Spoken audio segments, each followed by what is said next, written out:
Howdy gang, this is The Outside. Welcome to another video. Running shoes. Yep, I'm gonna go there. Didn't think I would, but a couple of things have happened recently and I sort of thought, well, maybe let's just talk about entry-level running shoes for people who are just thinking about getting into running. Now in the last little while, a couple of my colleagues at work have decided they want to get into running. Now they're in a similar situation to myself, probably in their mid-40s and thinking, okay, what can I do now to try and keep up a bit of fitness or just see what my legs can actually do? I think mostly for these guys, it is about just maintaining some level of fitness going into their middle and old age, which I think is absolutely fantastic. And I will say, if it's been a little bit of my influence, I'm really wrapped with that because that's what this is all about. Trying to encourage people to get out there, give running a go, if they're able to do it, and improve that general fitness for life. So later in life, their muscles are in much better condition to enable them to do the things that they're putting things aside for now. And that's a topic for another time, the investments that we make in our future.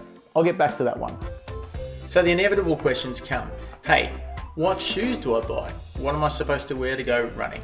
And as we know, anyone who's been to any sort of sports store, there are a lot of shoes out there that look like running shoes. And those of us into running know that there is a little bit of a subset within that set of good quality running shoes, which I think everybody deserves to put themselves in. So beginners or people who are new to running, why and how do they choose the running shoes that they choose? Some of the reasoning and some of the comments I've heard in more generic sports shops would shock most of you. This one looks fast. This one looks like it's made well. This one feels really soft when I walk around the shop. Karl Stefanovic suggested these ones. This one looks angry. This one has Nike on it. This one's pretty. So like any product, we're bombarded with choice. But how do you break that down into something a little bit simpler for the person who's beginning with their running? Now, I'm definitely not going to get into a massive back and forth about all the different types of shoes, so I'm going to focus this a little bit. But my first advice to anyone who is new to running is go to a reputable shoe store. The kind of place that has really well-trained staff who will put you on a treadmill, probably film your running gait, and just see if there's anything nasty they need to look out for, or where they might have to direct you towards a particular type of shoe. And there I'm talking about like things like stability shoes, something that gives you a little bit more support. So as a precursor to this discussion, I'm going to sort of use some of the advice I gave to a couple of my colleagues, and I'm going to focus on what we'll call neutral road running shoes. Now within that neutral set, there are still some significant differences, and I'll use a couple of examples. Picking up a shoe like this one, which is a shoe that I really love, but looking at it, it is so amazingly soft. Now, this is a really basic test, but the twist test can be really useful in determining how solid a shoe might be, a neutral shoe, and how much assistance you're going to get from that shoe and how much strength you need in your ankle and your foot. When compared with this shoe, which is the new Hoka Clifton 9, this one doesn't twist anywhere near as much. Now, they are both neutral running shoes, but one clearly will give me a little bit more support than another. Now I'm looking at two extreme differences in shoes there. One is super soft and super loose, I'll call it, and the other is slightly more stable and probably a better option for a shoe that you're just getting into if you're getting into running. Now the reason I say that is the loose shoe is going to take a lot more strength and control from you as a runner to get the best out of it. A slightly more supportive neutral road running shoe is going to do just that. It will give you a little bit more support. Doesn't mean you can go to sleep while running, but it will help you in learning how to run properly and learning how to get the best out of your running without risking injury. Another key component is price. Let's face it, everything costs a lot these days and nobody wants to throw money away. If you are a runner or looking to get into running and you are in your 40s or thereabouts, similar to myself, just the act of running does become more challenging and more bits and pieces have to go with it. Now, I've spoken about things like this previously in videos around injury and obviously trying to avoid injury and the importance of strength and conditioning, training, and also activating before you run and also the recovery. So as we get older as runners, we've got to piece all those things together and all of those things are as important as the running itself. Now, this is whether you just want to run maybe 5 to 15 kilometers a week, or whether you want to really push and do some heavy blocks and aim at a marathon or something like that. The same principles apply. They'll be proportionate, but it's still really important that you do these things. So again, I get back towards that investment. If you're investing all of this time and effort into maintaining your health and fitness going into old age so you can enjoy your retirement years, then why not invest, a couple $100 in a shoe that is going to look after your body? And that's what we're talking about here. If you're paying full retail price for shoes of this ilk, you're probably going to look at anywhere between $200 and $260 for a pair. Now, this is a shoe that you're probably going to get maybe 600 kilometers out of. If you're not running high load, that's quite a long time. So in my view, that's a really good investment. If you think about sports like cycling, mountain biking, things like that, even fly fishing, it comes with a lot of equipment. Now that comes with a lot of financial outlay. If you look at running, your main financial outlay is going to be a few of the bits and pieces to look after your body and the shoe. Otherwise, you need a pair of shorts, a t-shirt, and out the door you go. Yes, you can accessorize, you can have the fancy headphones, you can have the fancy hats, you can have the fancy buff, and all these other bits and pieces that go with it, plus the $150 shorts if you want, but you don't have to do that. But what I am suggesting is get into some good shoes, and that's going to look after your physiology. Now, there are a myriad of YouTube channels out there that do shoe reviews pretty much on a daily or weekly basis. Once you're into running and you can sort of decipher the difference between types of shoes, I would encourage you to get out there and check out some of those crew. I'm talking about people like Kafuzi, who reviews a lot of running shoes.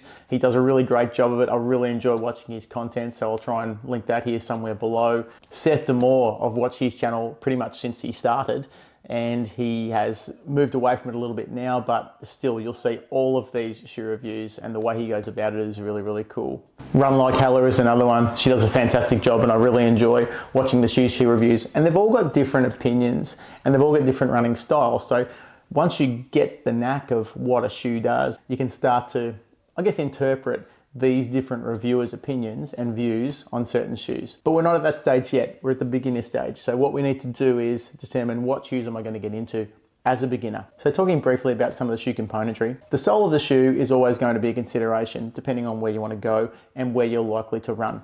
Some shoes will have more rubber on the sole than others. If you are a road runner and going to run on footpath or paved areas, you probably want to pick something with a little bit of rubber that's going to enhance the life expectancy of that midsole foam. Moving on to the midsole foam, that's the stuff in the middle, all this jazz. Now that's going to come in different sizes and thicknesses. The majority of shoes on the market these days are maximalist type shoes. They're huge stacks and they're designed to look after your body. Now there's a few conflicting viewpoints on that. Some runners and reviewers like to think that maybe we're going too far with this maximal stack sort of approach, and that has some sort of detrimental effect on your body because your body's not maybe working as hard or not able to tolerate impacts like it would if you were training in a less maximalist shoe. Other views are that if I can take that support and it's structured in a well-engineered way, why wouldn't I get that extra protection? Two schools of thought. I'm somewhere in the middle. While shoes have a different stack height, that's referring to the height of foam in that midsole, they also have a drop, and every brand is a little bit different, or every shoe model can be a little bit different. When I talk about drop, or when people refer to the drop in a shoe, what they're referring to is the difference in stack height between the rear of the shoe and the forefoot of the shoe. Now, shoes like Hoka's, they usually range somewhere between 5 and 6 millimeters of drop. Now that's on a stack height which can be up to the mid 30 millimeters at the back and low 30 millimeters at the front. And what that stack does is essentially raises the heel slightly. Now 6 millimeters might not sound that much, but when you compare it to a shoe that has 8 to 12 millimeters of drop, it can be a significant difference and puts a lot more pressure on the front of the foot. Now that may suit a lot of people. It might give them that spring-loaded approach to running, make them faster, things like that. But for mine, I really like the way these guys sit. It's sort of somewhere in the middle. I'm not having to work too hard on the ball of my foot, but it's not totally flat like a zero drop shoe. Some brands such as Altra, all they do is zero drop, which basically means that the stack height is the same from the heel to the front. Pretty much like wearing bare feet with a mattress underneath.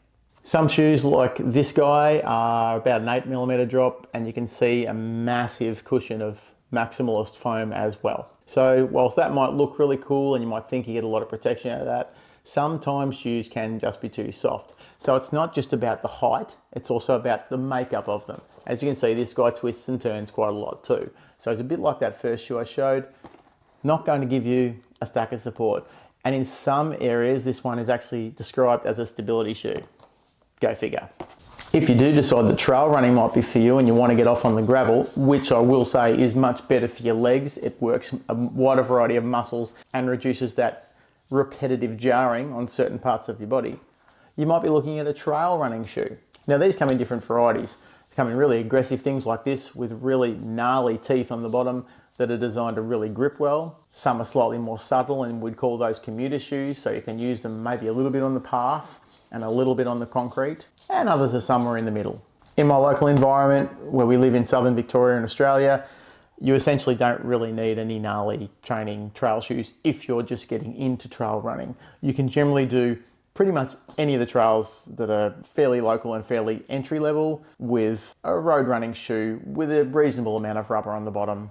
This guy, for example, if you're just looking at running on gravel tracks, things like that, that's going to do fine. You don't need to invest in several different types of shoes. Whilst today is about beginner and entry level shoe selection, it would be remiss of me not to talk about carbon plated shoes. It's a hot topic. They've been around for a few years now. All the top end marathoners are using them and they're starting to flow into different aspects of running.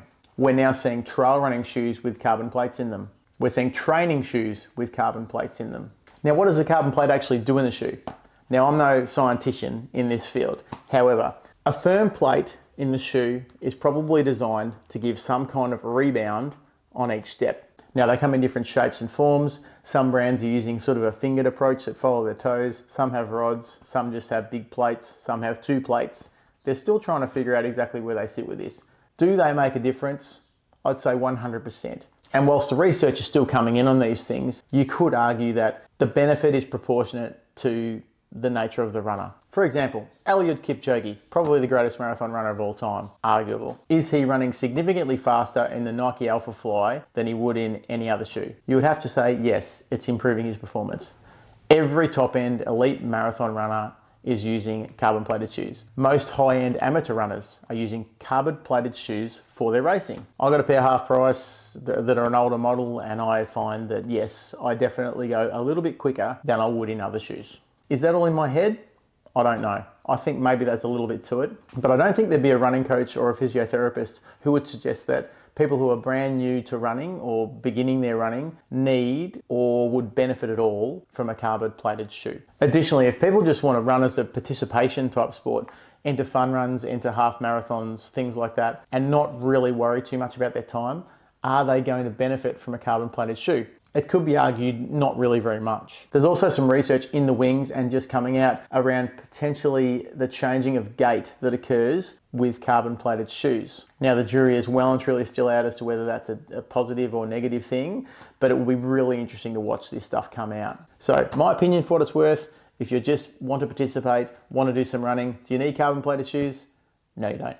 So that's a basic short and sharp look at some beginner options for running shoes. Obviously, I've focused on neutral road running shoes and how you might decipher what's going to be a good one for me and what's not. But the thing I'll harp on the most is get good advice from a reputable running store where you're going to have people who are trained and able to provide you the best possible advice for you. If you're really interested in running shoes, check out some of those YouTubers that I mentioned. Kofuzi, Run Like Hella, Seth Demore, The Ginger Runner. There's quite a few of them. But just keep in mind they all have their different opinions as well. So it can be really difficult to navigate what's good advice and probably what's not right for you. As always, if you like the content you're seeing, like the videos, hit that thumbs up down below. It gives me a heap of encouragement. Also consider subscribing to the channel.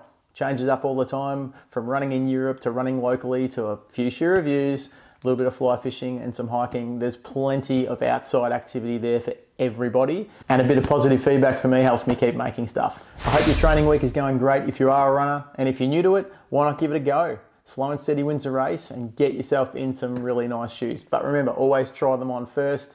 Don't go shopping online just yet. And as always, keep running, stay happy, and I'll see you on the outside.